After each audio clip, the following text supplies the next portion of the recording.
Vamos a abrir nuestras Biblias en Mateo capítulo 5, a partir del verso 3 al 12. Hoy vamos a dar una lectura a un pasaje de la Escritura que durante varias semanas estuvimos estudiando en los diferentes mensajes dominicales. Mateo capítulo 5, dice así la Escritura: Bienaventurados los pobres en espíritu, porque de ellos es el reino de los cielos. Bienaventurados los que lloran, porque ellos recibirán consolación. Bienaventurados los mansos, porque ellos heredarán la tierra. Bienaventurados los que tienen hambre y sed de justicia, porque ellos serán saciados. Bienaventurados los misericordiosos, porque ellos serán tratados con misericordia. Bienaventurados los de limpio corazón, porque ellos verán a Dios. Bienaventurados los pacificadores, porque ellos serán llamados hijos de Dios. Bienaventurados los que padecen persecución por causa de la justicia, porque de ellos es el reino de los cielos. Bienaventurados serán ustedes cuando por mi causa los insulten y persigan y mientan y digan contra ustedes toda clase de mal. Gócense y alégrense, porque en los cielos ya tienen ustedes un gran galardón, pues así persiguieron a los profetas que vivieron antes de ustedes. Qué hermosa palabra. Realmente esto es lo que es importante para nosotros. Estos son los principios del reino de Dios. Recuerden que Mateo está presentando en este evangelio a Jesús como el Rey. Amén. Y el Rey está presentándonos cuáles son los preceptos de ese reino, en qué está basado ese reino. Entonces nos habla desde el verso 3 de las condiciones internas que todo creyente tiene que reunir. Iremos compartiendo ampliamente este día. Pero la semana pasada hemos terminado señalando que todos nosotros como cristianos, como creyentes, somos pacificadores. A tiempo de proclamar el Evangelio de Cristo, lo que estamos trayendo es paz a los corazones de las personas. ¿Amén? Amén. Entonces somos pacificadores, pero al mismo tiempo este hecho de proclamar el Evangelio lo que desata es conflicto en muchas personas, porque el Evangelio confronta. El Evangelio, si bien es un Evangelio de paz, sin embargo, es un Evangelio que confronta las tradiciones, la religión de las personas, las costumbres de las personas, el estilo de vida de las personas. Es un agente de paz, aquel que predica el Evangelio, pero al mismo tiempo provoca persecución y conflicto porque la gente rechaza el Evangelio. A la gente no le gusta escuchar el Evangelio de Jesucristo, porque es definitivamente un estilo de vida totalmente diferente. Aquella gente en aquel tiempo, al escuchar el mensaje de Jesús, era confrontada con su estilo de vida básicamente, con su ser interior, con su forma de ser.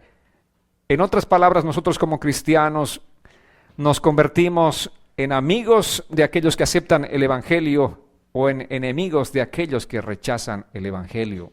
Amén. Es una situación compleja, ¿verdad? Aquel que recibe el Evangelio definitivamente para ti va a ser un amigo, una amiga que estás ganando. Va a ser una persona a la que vas a poder compartirle la palabra del Señor con gozo, con alegría, y esa persona también va a recibir con el mismo gozo y con la misma alegría. Van a tener muchas cosas en común, o vamos a tener cosas en común. Vamos a tener en común el mismo gozo de alabar al Señor, el gozo de venir, de ser edificados en la palabra del Señor. Pero aquel que rechace el Evangelio va a empezar a rechazarte también a ti. Por eso Jesús nos está hablando acerca de esta advertencia importante que todo creyente tiene que tomar en cuenta. Si Jesús fue rechazado, también nosotros. Cuando Jesús decía que nosotros no somos mayores que Él, nos está diciendo que todo lo que vivió Él, también nosotros en cierta medida vamos a vivir. Amén. Entonces, amados, para ser bienaventurados y para ser ciudadanos del reino de Dios, nosotros tenemos que empezar a manifestar los frutos que están aquí señalados a través de las bienaventuranzas. En las diferentes bienaventuranzas, pasaje a pasaje, estuvimos estudiando ampliamente. Lo que Jesús nos hace es enseñar exactamente cuáles son los preceptos del reino y cómo tiene que ser la condición interna de nuestro corazón. No son cosas externas, pero son cosas internas que nosotros tenemos que manifestar en nuestro corazón. El verso 3 empieza señalando que primero lo que tenemos que hacer es ser pobres en espíritu, vale decir, venir delante de Él con un corazón quebrantado totalmente. Esa palabra pobre hemos examinado significa en realidad un mendigo, alguien que no puede depender de sí mismo, alguien que está totalmente quebrantado. No es un mendigo que tiene manos y pies, sino es un mendigo que está totalmente inutilizado, vale decir, no puede valerse por sí mismo para comer ni sobrevivir. Entonces nosotros en el Espíritu tenemos que tener esa condición para acercarnos a Dios, decir, Dios, sin ti no puedo yo, sin ti no soy nada, Señor. Esta condición en la que nos encontramos de ser mendigos en espíritu nos lleva a llorar, porque es nuestra condición pecaminosa la que nos tiene postrado. Y por supuesto, esto nos hace ver lo que está ocurriendo en nuestro corazón. Entonces de pronto empezamos nosotros a anhelar las cosas de Dios, anhelamos la palabra del Señor, tenemos hambre y sed de la justicia de Dios. Una vez que nuestro corazón está siendo transformado, empezamos también a manifestar, por ejemplo, la misericordia, porque estamos nosotros gustando y probando de la misericordia de Dios. Empezamos a desear tener un limpio corazón. Deseamos la pureza, deseamos la santidad, producto de esa obra que el Señor está haciendo en nuestras vidas. Entonces Jesús está hablando de esta condición interna del corazón de las personas. Y una vez que tenemos ese corazón limpio, empezamos a vivir en santidad delante de Dios, lo que anhelamos ahora es compartir el mensaje de la paz de Jesucristo. El gozo que estamos experimentando queremos compartir con todos. El gozo que nosotros tenemos queremos también darlo a otra persona, aquella persona que no tiene paz, que no tiene esperanza, aquella persona que está viviendo en conflictos en su familia, en su matrimonio. Queremos llevarle este mensaje de paz, anhelamos predicar, anhelamos compartir lo que tenemos, porque no queremos ser egoístas y quedarnos simplemente con nosotros, sino compartir todo lo que tenemos, que básicamente es la paz de Dios con otras personas. Allí más bien nos convertimos en agentes de la paz del Señor. Amén. Entonces es un proceso que Dios empieza a operar en nuestras vidas. Y si pasaste tú por este proceso, es el fruto de que eres un hijo de Dios, que eres un hijo del reino de Dios. Ese fruto que es mencionado a partir de los versos 3 de Mateo 5 hasta el 12 simplemente es la manifestación de quién eres tú. Eres un hijo de Dios. Eres un bienaventurado, eres dichoso y eres feliz. Solo cuando comienzas a vivir de esta manera, estás evidenciando que realmente eres un hijo de Dios. Amén, amados. Eso es lo que Jesús estaba enseñándoles a aquellas personas que eran religiosas, se creían hijas de Dios, pero realmente no la eran. La gente también en este tiempo dice ser hija de Dios, pero simplemente por sus frutos vemos que no hay ninguna característica de un hijo de Dios en esa persona que está hablándonos. Y nosotros mismos tenemos que ser conscientes de esto. Nosotros mismos que creemos y decimos ser hijos de Dios, realmente somos hijos de Dios. El fruto está manifestándose en nuestras vidas. Cuando Jesús enseñó este mensaje de las bienaventuranzas, estaba enseñándoles a las personas que es importante la actitud del corazón, la actitud interna del corazón que tiene que manifestar todos estos frutos, amados. Amén. Ahora, lo interesante es que cuando nosotros empezamos a manifestar estos frutos del Espíritu en nuestras vidas, vamos a descubrir que hay dolor y sufrimiento involucrado en esto. ¿Por qué? Porque desatas persecución, porque empiezas a incomodar a la gente que está cerca de ti. No porque tu intención sea incomodar a alguien, pero cuando tú empiezas a buscar a Dios y a vivir la vida cristiana, a vivir los principios de Dios en tu vida, eso incomoda a los demás, porque los demás van a empezar a decirte, ¿y tú qué te crees? ¿Mejor que yo? En ningún momento le dijiste que eras mejor que nadie, sino solamente estás viviendo o tratando de vivir la vida para agradar al Señor. Pero la gente se incomoda porque empieza a sentirse inferior o empieza a verte a ti como superior. Entonces eso genera una contienda y eso es lo que Jesús dice. Eso es exactamente lo que desataría la persecución. Y en Santiago capítulo 1, verso 2, así dice el apóstol Santiago: hermanos míos, considérense muy dichosos cuando estén pasando por las pruebas. Lo que aquí Santiago hace es dar por hecho de que todos nosotros vamos a pasar por pruebas. No dice si es que enfrentan pruebas, tómense por dichosos y felices. ¿Qué dice Santiago?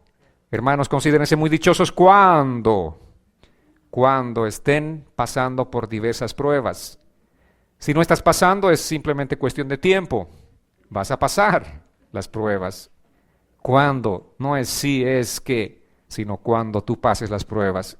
¿Cómo tienes que sentirte aquel día que estés pasando pruebas? ¿Qué dice Santiago?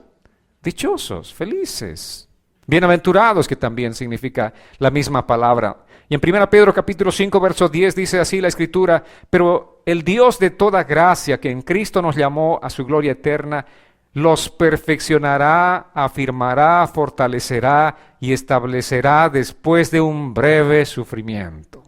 Amén. Ahora, ¿el sufrimiento es para toda la vida? Son momentos, ¿verdad? No todo el tiempo estamos nosotros con un cielo nublado. Son momentos que van y que vienen. Pero el Señor nos afirmará, Él nos perfeccionará, Él nos fortalecerá, Él nos establecerá.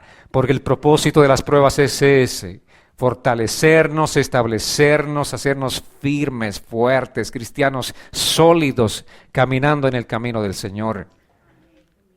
Como en esa ilustración o ese video testimonial que vimos, que hizo la persecución para los chinos, para los cristianos chinos.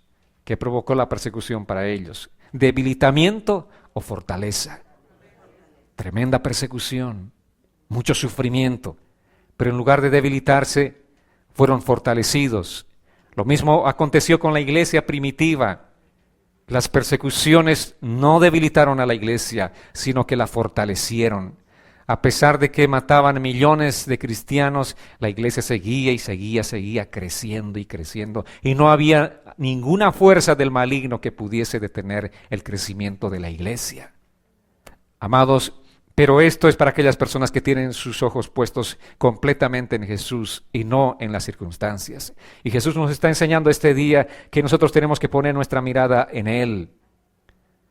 Todas aquellas virtudes que están manifestadas en las bienaventuranzas van a provocar la reacción de un mundo, porque el mundo en el que vivimos es un mundo perverso. El mundo en el que vivimos no ama a Dios. El mundo en el que vivimos no acepta los principios de Dios, sino que los rechaza, los violenta completamente. Cada día está confrontando los principios de Dios. Cada día está burlándose de los principios de Dios. Ese es el mundo en el que vivimos. Entonces, por eso la gente no va a estar a gusto contigo que empieces a vivir conforme a los principios de Dios. El mundo no puede vivir con un hombre que dice ser pobre en espíritu. ¿Saben por qué? Porque el mundo está lleno de orgullo, está lleno de egoísmo. El mundo está lleno de autopromoción o de una promoción personal. Y eso podemos ver aún en los mismos púlpitos de las iglesias. La gente o los predicadores que en un mensaje de 40 minutos hablan 30 de ellos acerca de sí mismos, de los logros que están obteniendo, de los viajes que realizan e incluso de los bienes que poseen. Y 10 minutos para tapar la conciencia, para que no digan que no predicamos la palabra, predican un poco de la palabra. Pero vivimos en un mundo así, de promoción personal. La gente del mundo busca exaltar su ego. Y obviamente no puede tolerar a alguien que llora por su condición pecaminosa. No le gusta a alguien que esté quebrantado de corazón y venga llorando delante del Señor. Porque el mundo simplemente quiere sentirse bien consigo mismo, minimizando sus acciones malignas. El mundo no puede tolerar a alguien que dice: yo no soy nada sin Dios. ¿Cómo que no eres nada? Tú eres alguien importante. Pero aquel Hijo de Dios sabe y entiende esto. Conforme Jesús enseñó, bienaventurados son los pobres en espíritu. Es aquella persona que dice: yo, ¿qué soy sin Dios? Soy nada. Sin Dios soy nada. Amén. El mundo dice que tenemos derecho a todo. Tú tienes derecho a todo. Tú te lo mereces. Porque tú te lo ganaste. Porque trabajaste duro, te esmeraste, tú te lo ganaste. ¿Saben que el mundo no sabe nada de misericordia? El mundo no sabe nada de pureza. Por eso estamos viviendo en el tipo de mundo, la sociedad en la que estamos viviendo cada vez más, con una degradación impresionante. Y el mundo, dijimos la semana pasada, no sabe nada de hacer paz. Si bien firman tantos tratados de paz, al mismo tiempo van quebrantándolos. Entonces, Estas características de las bienaventuranzas solamente son algo que acompañan a los creyentes y que al mismo tiempo van creciendo paulatinamente en nosotros. No es que una sola vez somos pobres en espíritu para entrar al reino de Dios, sino que una vez que entramos al reino de Dios, seguimos manifestando esa pobreza en espíritu. Vale decir, una dependencia total de Dios y no de nosotros mismos. Ya no somos autosuficientes, sino somos totalmente dependientes de Dios en todo, amados, en todo. Aún en tu profesión, tal vez eres un experto en lo que tú haces, tú tienes que depender totalmente de Dios. Decirle, Dios, gracias por las habilidades que me diste, pero sin ti no soy nada. Esa es la condición de alguien que es pobre en espíritu. Amén. Alguien que reconoce que sin Dios no somos nada. Entonces, amados, estas características están solamente en los creyentes. Y entre más vivamos nosotros estas bienaventuranzas, vamos a provocar más reacción, más hostilidad del mundo hacia nuestro estilo de vida. ¿Qué hacemos nosotros?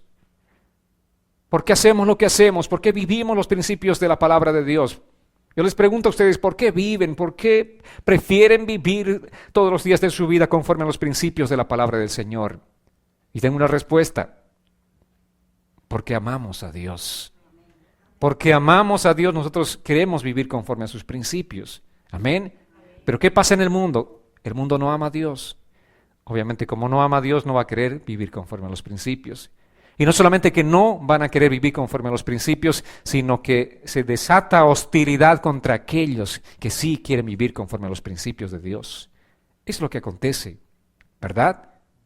Si nosotros exaltamos los principios de la familia dados por Dios, van a empezar a levantarse movimientos en contra de estos principios de la palabra de Dios y van a empezar a atacarnos. Eso es lo que está aconteciendo en el mundo. Dice así la palabra del Señor en 2 Timoteo 3:12. Pues todo el que pertenezca a Jesucristo y quiera vivir dedicado a Dios será perseguido. Aquí les tengo una promesa segura. Todo el que pertenezca a Jesucristo. ¿Quiénes pertenecen a Jesucristo? 3 personas. Bueno, espero que al final del mensaje todos acepten a Jesucristo. ¿Quiénes pertenecen a Jesucristo, amados? Puedes decirlo con convicción, amén. Y no solamente quienes pertenezcan a Jesucristo, pero también dice, y que quiera vivir dedicado a Dios, será perseguido. Si tú eres un cristiano, si tú perteneces a Jesucristo y quieres vivir una vida dedicada a Dios, serás perseguido. Allí está, es una promesa del Señor. Eso está garantizado, esto es lo que va a acontecer. En otras palabras, el Señor nos está diciendo, está garantizado que cualquiera que quiera vivir conforme a los principios del Evangelio va a sufrir persecución. Y en Gálatas capítulo 4, versos 28 y 29 nos dice, así que hermanos, nosotros como Isaac somos hijos de la promesa, pero como entonces el que había nacido según la carne perseguía al que había nacido según el Espíritu, así también sucede ahora. Ismael persiguió a Isaac. El hijo del Espíritu de la promesa es Isaac. Así también dice, acontecerá en estos tiempos. El que es hijo del Espíritu, el que vive en el Espíritu, va a sufrir persecución por el que vive en la carne. Porque el que vive en la carne se incomoda con aquel que vive en el Espíritu. Entonces, esto está garantizado. Así también va a acontecer, dice hermanos. Nosotros somos hijos de la promesa, somos hijos de Dios. Pero los que no son hijos de Dios van a empezar a perseguirnos a nosotros. Los que no viven según el Espíritu, no son nacidos según el Espíritu, ellos también van a perseguir, dice el hijo de la promesa. Así que no les sorprenda, Jesús mismo nos decía, no les sorprenda que tendrán aflicción por causa de predicar el Evangelio y por causa de vivir básicamente el Evangelio de Jesucristo. En síntesis puedo decirles, amados, que el carnal siempre va a perseguir al espiritual. ¿Amén? Cuando vivimos de la manera contraria a los principios del mundo, vamos a desatar persecución en contra de nosotros. Eso está seguro. ¿Cuántos quieren vivir conforme a los principios de Dios? ¿Amén? ¿Están firmes? ¿Dispuestos para soportar cualquier tipo de persecución? Tenemos que estar conscientes. Jesús desató persecución contra él. ¿Saben por qué? Porque él enfrentó a la gente que vivía un estilo de vida totalmente en desacuerdo a los principios de la palabra del Señor. Si bien decían ser judíos, porque judío significa hijo de Dios, vivían en contra de los principios de la palabra del Señor. Y Jesús los confrontó, les dijo: ustedes no son verdaderamente hijos de Dios. Si bien son descendientes de Abraham, ustedes no son hijos de Dios, porque no están viviendo conforme a los principios de Dios, dados a conocer en su palabra. Y eso a la gente no le gustó. Allí se desató la persecución contra Jesús. Ahora, amados, no importa en qué tiempo estemos viviendo, ni en qué país estemos viviendo, la persecución del cristiano será segura, la persecución del cristiano será constante. Unos países obviamente son más tolerantes, otros son más intolerantes. En unos países se puede predicar con más libertad, pero en otros no hay esa misma libertad. Pero de todas maneras, no importa dónde vivamos, vamos a desatar la reacción de la sociedad en la que vivimos, porque la sociedad en la que vivimos, el mundo en el que vivimos, no ama a Dios. Es contrario totalmente a Dios.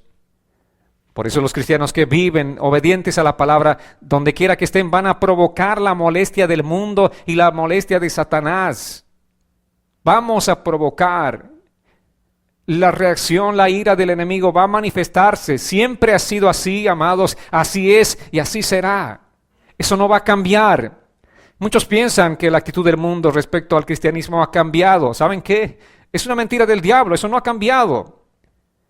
Esto piensan porque los cristianos ahora son populares, porque ahora participan del mundo del espectáculo, son ganadores de premios que el mundo les ofrece, tienen reconocimiento del mundo, pasean por la alfombra roja del mundo y dicen: wow, cómo realmente el mundo ha cambiado, ya no es hostil hacia el cristiano o hacia el cristianismo. Saben que el mundo no ha cambiado un ápice, el mundo no ha cambiado ni va a cambiar, el mundo sigue siendo el mundo, el mismo. Entonces, ¿qué es lo que ha cambiado? Si el mundo no ha cambiado, ¿qué es lo que ha cambiado? Nosotros los cristianos hemos rebajado los estándares del cristianismo. No vivimos como aquellos cristianos en los primeros siglos y decimos que el mundo ha cambiado. Vivimos en un autoengaño y somos nosotros los que hemos cambiado. Ya no vivimos una vida cristiana auténtica, no vivimos una vida cristiana consagrada. Nuestro estilo de vida no se diferencia en nada, lamentablemente, de la gente que no es cristiana. Y estamos contentos porque decimos que el mundo ha cambiado. Somos más tolerantes con el pecado, somos más flexibles con la inmoralidad y queremos ser populares y aceptados por el mundo, queremos ser famosos, queremos ser reconocidos. Ese es el estilo de vida de los cristianos de este tiempo. Y decimos que el mundo ha cambiado. Saben, amados, no estoy diciendo que todos moriremos decapitados, como muchos, miles, millones de creyentes murieron en el mundo. Y que en este tiempo, en este siglo XXI, siguen muchos cristianos también siendo decapitados, por si no sabían. Vean las noticias de lo que pasa en Oriente Medio. No son 2 ni 10, sino miles que mueren todavía decapitados. Tampoco estoy diciendo que todos seremos quemados en una hoguera, pero lo que dice aquí la palabra es que todos sufriremos persecución en algún grado. Amén, amados. En Juan capítulo 16, verso 33 dice así Jesús: estas cosas les he hablado para que en mí tengan paz, en el mundo tendrán aflicción, pero confíen, yo he vencido al mundo. El Señor dice: en el mundo tendrán aflicción, aquí está garantizándonos. Tampoco nos dice si en el mundo tendrán aflicción, sino en el mundo tendrán aflicción. Eso está garantizado. Segunda Tesalonicenses capítulo 1 versos 3 y 4 dice así el apóstol Pablo en la carta a los Tesalonicenses: hermanos, siempre debemos dar gracias a Dios por ustedes. Así debe ser, ya que la fe de ustedes va creciendo y todos y cada uno de ustedes abunda en amor para con los demás. Nosotros mismos nos sentimos muy orgullosos de ustedes en las iglesias de Dios al ver la paciencia y la fe de ustedes para soportar las persecuciones y sufrimientos. Pablo está exhortándolos, pero al mismo tiempo animando a aquellos cristianos. Está destacando la virtud que tienen ellos de amarse, la virtud que tienen de la fe. Pero les dice que estos cristianos están soportando persecuciones y sufrimientos. Y dice, yo estoy orando por ustedes. Y tenemos que orar unos por otros porque en algún grado vamos a soportar también aflicciones y persecuciones, amados. Si vivimos conforme a los principios de Dios, si vivimos para agradar a Dios, vamos a soportar diferentes tipos de sufrimientos. Ahora, ¿cuántos no quieren vivir una vida de sufrimiento ni aflicción? Si tú no quieres vivir una vida con persecución, si tú quieres vivir una vida sin aflicción, yo quiero darte este día una receta. ¿Estás listo? ¿Lista ahí? Lápiz y papel en mano. Esta es la receta si tú quieres vivir una vida libre de la aflicción y la persecución. Primero, aprueba los estándares del mundo, todos los estándares del mundo. Segundo, acepta la inmoralidad del mundo. Tercero, acepta la ética del mundo. Cuarto, únete a ellos, vive como ellos, sé uno de ellos. No les digas tampoco a las personas que están perdidas debido a su pecado. No les digas. Jamás hables del infierno. No prediques sobre el infierno. Tampoco hables de que Jesús es el único camino, que Él es la única verdad y que Él es la vida. No digas nada de esto y tú no vas a tener ningún tipo de persecución. Sigue la corriente del mundo. Goza con el mundo. Disfruta de las bromas que hace el mundo. Y no digas nada cuando alguien hable algo ofensivo en contra de Dios. Y el mundo te va a amar. Y no vas a tener ningún tipo de persecución en este mundo. Pero pon atención a lo que dice Jesús en Marcos capítulo 8, verso 38. Dice así la palabra: si en esta generación adúltera y pecadora alguien se avergüenza de mí y de mis palabras, también el Hijo del Hombre se avergonzará de él cuando venga en la gloria de su Padre con los santos ángeles. ¡Wow! ¡Qué tremendo! Así que cada uno tiene que poner exactamente en prioridad lo que es importante para uno. Cada uno tiene que tomar una decisión. Si nosotros queremos ser aceptados por el mundo, si queremos ser populares en el mundo, si queremos que el mundo nos ame, entonces no digamos nada al mundo respecto de Dios ni de su palabra. No confrontemos al mundo con su pecado y el mundo nos amará. Pero lo triste será que aquel día el Señor se avergonzará de nosotros cuando Él venga en la gloria con su Padre, con sus santos ángeles. Yo creo que nadie quisiera soportar este momento, ¿verdad? Yo creo que ninguno de nosotros quisiéramos que Dios se avergüence. Avergonzarse es que te diga, no te conozco. ¿Alguna vez han pasado una vergüenza así como que saludaban a alguien en un lugar público y ese alguien no les daba ni la hora? Y ustedes, creo que lo conocí, qué sé yo. Qué vergüenza, ¿no? Saludas a alguien que ese alguien te mira y te dice, ¿y tú quién eres? No te conozco, ¿quién eres tú? Y Jesús dice que el día se avergonzará. Jesús, clamarán Jesús, Jesús. ¿Tú quién eres? No te conozco. Aquellos que este día se avergüenzan de Él, aquel día pasarán la vergüenza. Pero no es una vergüenza de un momento, será una vergüenza por la eternidad. Así que, amados, este día alentémonos unos a otros, pongamos nuestros ojos en Jesús, vivamos la palabra que el Señor nos manda a vivir, caminemos como el Señor quiere que caminemos en este tiempo, en medio de este mundo que aborrece a Dios, en medio de un mundo hostil con las cosas de Dios. Vivamos los principios de Dios. Lo último que quisiéramos es que Jesucristo se avergonzara de nosotros, pero puede pasar, amados. Y por eso este día vengo con un mensaje de advertencia para ustedes. Si no vivimos un estilo de vida de acuerdo a la palabra de Dios, puede pasar. Amén. Puede ser que el Señor se avergüence de nosotros. En Lucas 6:26 dice, ¡ay de ustedes cuando todos los alaben! Porque lo mismo hacían con los falsos profetas, los antepasados de ustedes. ¡Ay, si ustedes están buscando la complacencia del mundo! Si están buscando ser personas populares en el mundo, si están buscando agradar al mundo, dice, ay de ustedes, cuando todos los alaben y digan, oh, este cristiano es diferente, a este sí lo amo, porque no es como este otro que todo el tiempo nos va predicando que la palabra, todo es la palabra, o todo es pecado, ¿verdad? Que el mundo tiene sus preferidos, sus favoritos. La misma palabra dice que el mundo ama lo suyo. Y si tú te pareces un poco a ellos, te va a amar, porque el mundo ama lo suyo, pero no ama aquello que procede de Dios. Amados, ahí estamos nosotros. Si eres popular con todo el mundo, no podrás ser la luz de este mundo. Y si eres la luz del mundo, dejarás de ser popular con el mundo. Así es, o es una cosa u otra. Por eso Jesús decía, no podemos ser amigos del mundo y también de Dios. Oh, yo voy ahí en los dos brazos, ensartado en el uno el mundo y en el otro Jesús. Eso es imposible.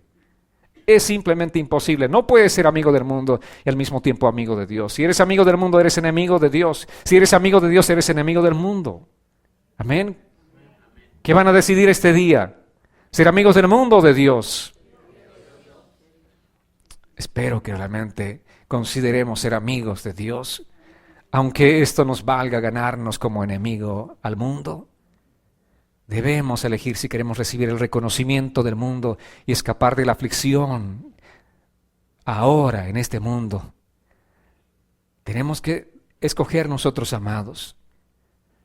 Si queremos escapar de la aflicción momentánea, pues vamos a enfrentarnos a una situación bastante fuerte aquel día cuando el Señor diga, no te conozco. Pero si ahora enfrentas con valentía, si ahora enfrentas las aflicciones del mundo, con ese valor que el Señor te da, con esas fuerzas que el Señor te da, aquel día recibirás el galardón eterno de Dios. Amén. Es un galardón eterno el que el Señor tiene preparado para nosotros. Ahora, si vamos a vivir de la vida de bienaventuranza que Jesús estaba enseñando en Mateo 5, estemos preparados para una reacción del mundo. Así siempre será, amados. No hay manera de escapar de esto, de la reacción del mundo. No vamos a escapar. De la boca del mundo no vas a escapar. Eso es seguro. Que la gente va a hablar para ti. Y como dice la palabra, mal y mintiendo. No podemos vivir de una manera justa en medio de un mundo injusto sin provocar la reacción del mundo. Eso es imposible. Cuando Jesús predicó este mensaje, ¿sabe qué pasaba? Jesús estaba predicando este sermón, el sermón del monte, el mensaje de las bienaventuranzas, y la gente ya estaba haciendo planes para acabar con el ministerio de Jesús y para acabar con la vida de Jesús. Ni bien estaban escuchando, ya estaban planificando cómo acabar con la vida de Jesús. Dice así Lucas capítulo 6, verso 11. Los escribas y los fariseos se pusieron furiosos y comenzaron a discutir qué podrían hacer contra Jesús. ¿Qué estaba predicando Jesús aquel día?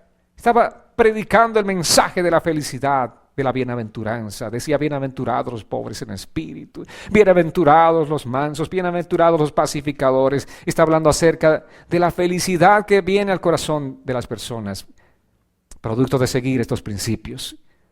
Y la gente estaba furiosa. Es así, amados. Nosotros predicamos la palabra del Señor. En muchos, esa palabra puede caer a una buena tierra, pero en otros no. Y esos otros se ponen furiosos y van a querer destruirnos de alguna manera. Es lo que hicieron aquel día. Comenzaron a discutir qué podían hacer contra Jesús. Jesús les predicó los principios del reino de Dios y el odio se desató de inmediato en contra de Jesús. Y la persecución, y planificaron cómo matarlo.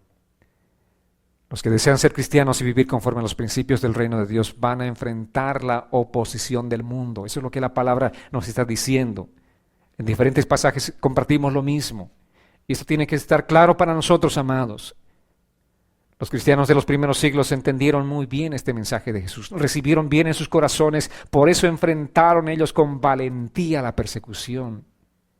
Es impresionante si leyésemos nosotros la historia de la iglesia cristiana y leyésemos específicamente lo que pasó en los primeros 3 siglos. Esa iglesia fue realmente una iglesia valiente para enfrentar todo tipo de persecución. Recuerden ustedes que los judíos de aquel tiempo, como muchas naciones, estaban sometidas al imperio romano. El emperador romano había establecido una ley para todo ciudadano que vivía bajo este imperio. Una vez al año ellos tenían que ofrecer incienso, una adoración al César con incienso. Todo ciudadano, nadie podía rehuir a ese mandato.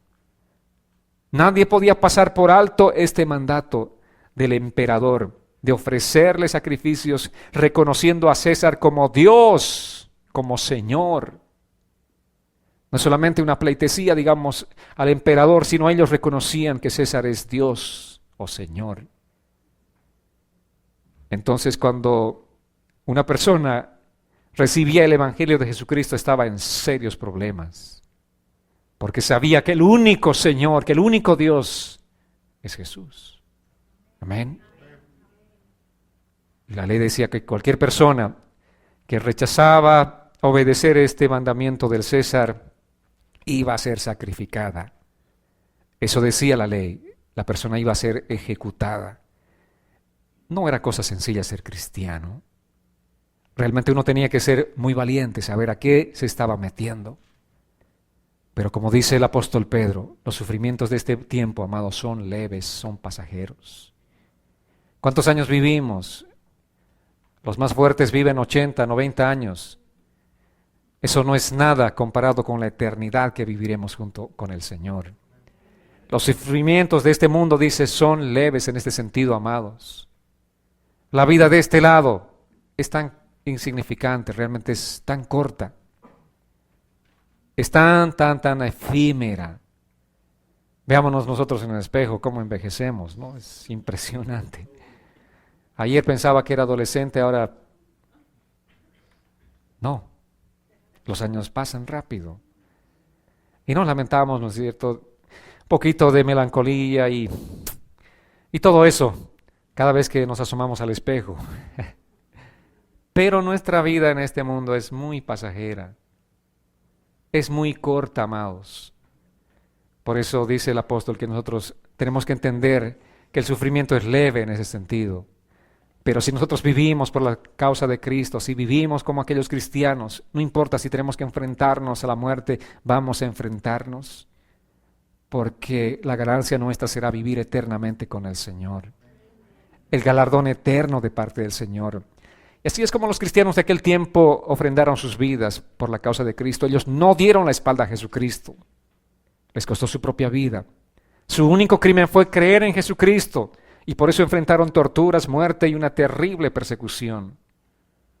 Eran prendidos en antorchas. En las fiestas paganas del emperador romano ponían antorchas humanas.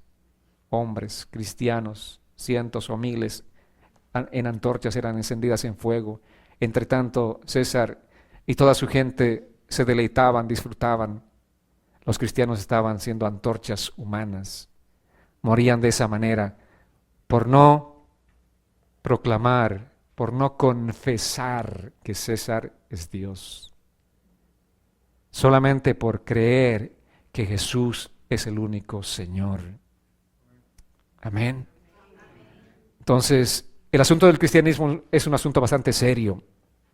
La razón por qué los cristianos en este tiempo son populares es porque simplemente han rebajado el estándar del cristianismo, porque viven y predican un evangelio light. No solamente predican, sino que viven ese evangelio light. Un evangelio sin ningún compromiso, un evangelio sin alma. Un evangelio barato. Un evangelio, en otras palabras y en conclusión, que no es el evangelio de Jesucristo. Habla de Jesucristo, pero que no es genuinamente el evangelio de Jesucristo. Mateo 5:11 nos dice, bienaventurados serán cuando por mi causa los insulten y persigan y mientan y digan toda clase de mal, dice. Esta palabra perseguidos es la palabra griega diacono, que significa molestar, tratar de una manera mala a alguien. Y el Señor nos estaba diciendo, bienaventurados cuando los molestan. La gente te molesta. Tú no hiciste nada malo, pero te están molestando. ¿Por qué la gente me molesta? ¿Sabes por qué? Porque estás viviendo los principios de Dios. Jesús te estaba advirtiendo en la palabra. Tratar de mala manera Eso es lo que significa esta palabra perseguidos. Y el cristiano, obviamente, que no se acomode a los valores del mundo, sino que viva con valentía los principios de Dios, va a sufrir este tipo de persecución. Amados, debemos estar conscientes de esto, vivir la vida de bienaventuranzas, vivir aquella vida de felicidad que Dios nos ha dicho que vamos a tener en Él. Esa vida que Dios ofrece implica al mismo tiempo que nosotros vamos a enfrentarnos a la persecución del mundo. Vamos a vivir nosotros, ser víctimas de la hostilidad del mundo. El cristianismo en este tiempo enseña que nosotros debemos ser sutiles. No hablemos abiertamente el Evangelio, seamos sutiles, con sutileza tratemos de poner algunas semillitas tan pequeñas ahí. ¿Saben qué? Eso no es lo que acontecía en aquel tiempo. Dios, por ejemplo, nunca tuvo profetas sutiles. Los verdaderos profetas de Dios siempre decían la verdad de la palabra de Dios de frente. A muchos de ellos les costó también su vida. Pero el profeta de Dios siempre dice la verdad de frente. Obviamente la dice con amor, pero la dice de frente. Jesús también en este tiempo necesita discípulos suyos que expongan la verdad de la palabra de Dios con total claridad y digan de frente. Hablen la verdad tal y como es, confronten a la gente con su principal problema, con aquello grande que los separa de Dios. ¿Saben cuál es? ¿Qué es lo que nos separa de Dios? El pecado. El pecado. Es importante que nosotros vayamos a confrontar a las personas. ¿Para qué? Dijimos la semana pasada, para que estas personas sean pacificadas en su relación con Dios, para que sean amistadas en su relación con Dios. Eso es lo que anhelamos nosotros. Que la gente viva esa paz, ese gozo que nosotros estamos viviendo, que viva en paz con Dios. Pero no podrás vivir en paz con Dios si hay pecado de por medio en tu vida. Amén, amados. Aun como cristianos, mucha gente puede orar, puede ayunar, puede hacer muchas cosas, pero si sigue viviendo en pecado, nada le funciona. Porque el pecado te separa de Dios y te separa de las bendiciones de Dios. Amén. Amados, esta confrontación provocará que los cristianos sean afligidos, algunos sean muertos, otros simplemente perseguidos. Pero lo que perdamos aquí, amados, nunca puede compararse a lo que ganaremos por la eternidad juntamente con el Señor. Lo que pierdas aquí no tiene punto de comparación con lo que tú ganarás por la eternidad. Eso es simplemente incomparable. Vayamos a Romanos 8:18, dice así la palabra. Pues no tengo dudas de que las aflicciones del tiempo presente en nada se comparan con la gloria venidera que habrá de revelarse en nosotros. En nada. Amén. No hay forma de compararse. No se comparan con la gloria venidera que habrá de revelarse pronto. El Señor viene pronto por nosotros, trayendo ese galardón. Por eso bienaventurados son los que sufren persecución, porque gozarán las bendiciones preparadas que el Señor tiene para sus fieles en el reino eterno. Mateo 19, verso 29 dice así: cualquiera que por causa de mi nombre haya dejado casas, hermanos, hermanas, padre, madre, mujer, hijos o tierras, recibirá 100 veces más y también heredará la vida eterna. Amén, amados. ¿Cuántos han dejado muchas cosas? Muchos de nosotros hemos dejado hermanos, hermanas, padres, no por causa del Evangelio, sino por causa de venir a este país. Pero dice la palabra que si hemos dejado por causa del Evangelio, de pronto vamos a tener mucho más. Yo no tengo una sola madre, tengo decenas de madres ahora, que son ustedes, amadas hermanas. Tengo muchas hermanas, no solo dos, ahora tengo muchas hermanas. Y no solo aquí, sino en muchos países del mundo. No tengo una sola casa, ahora tengo muchas casas. Me dicen, pastor, esta casa es suya. Cuando quiera venga. Si quiere visitar Colombia, ahí tiene su casa. Ya tengo casa en Colombia, tengo casa en Costa Rica, tengo casa en todos los países. ¡Qué bendición!, ¿verdad? A eso se está refiriendo Jesús. Si ustedes dejan todo por causa de mi nombre, entonces lo que van a ganar es 100 veces más de lo que tenían. Y de verdad que es así. Es una bendición.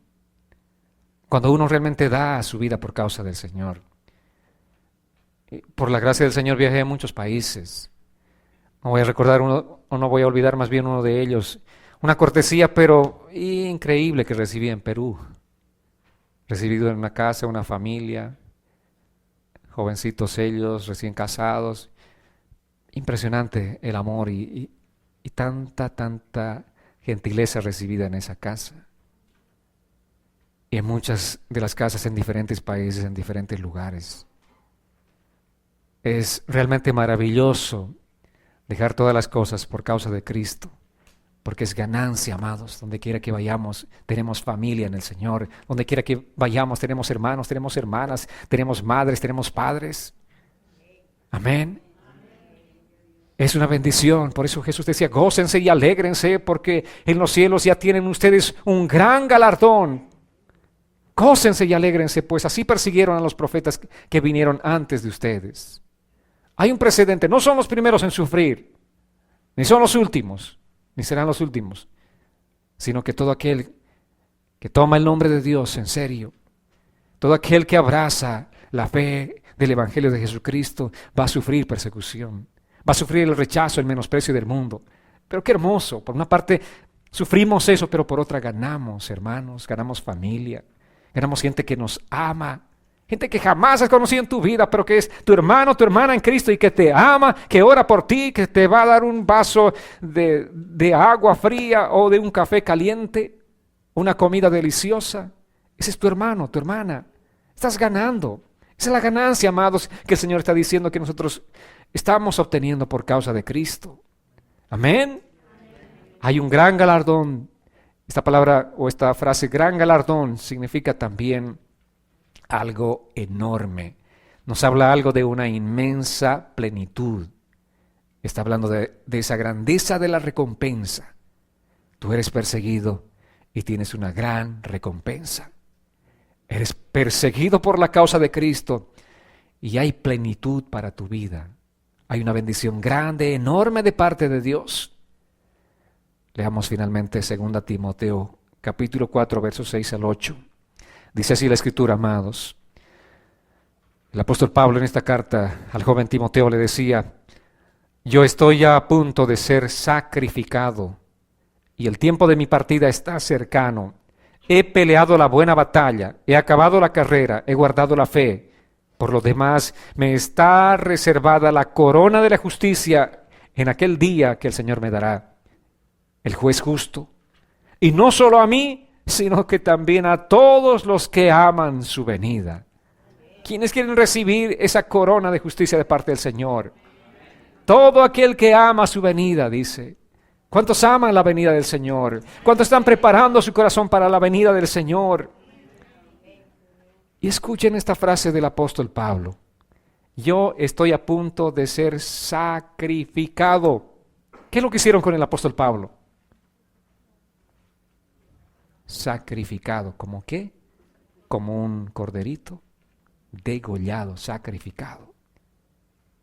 Sabía que se acercaba la hora en que él iba a ser sacrificado. El tiempo de mi partida está cercano, decía el apóstol Pablo. Pero también nos decía, he peleado la buena batalla de la fe. Y eso es lo que cada uno de nosotros tenemos que hacer, pelear la buena batalla de la fe. Estamos enfrentándonos a muchas situaciones difíciles en nuestras propias circunstancias familiares, de todo índole. Estamos enfrentando tiempos difíciles, pero dice, pelea la batalla, la buena batalla de la fe. Amén. Porque todos nosotros tenemos que acabar nuestra carrera guardando la fe. Esa palabra o esa expresión de guardar la fe está hablando de guardar el Evangelio de Jesucristo. Guardemos el Evangelio de Jesucristo, vivamos con integridad, vivamos sirviendo al Señor, vivamos enfocados nuestros ojos en Cristo Jesús, el autor y consumador de la fe. Vivamos de esta manera porque hay un gran galardón para nosotros, amada iglesia.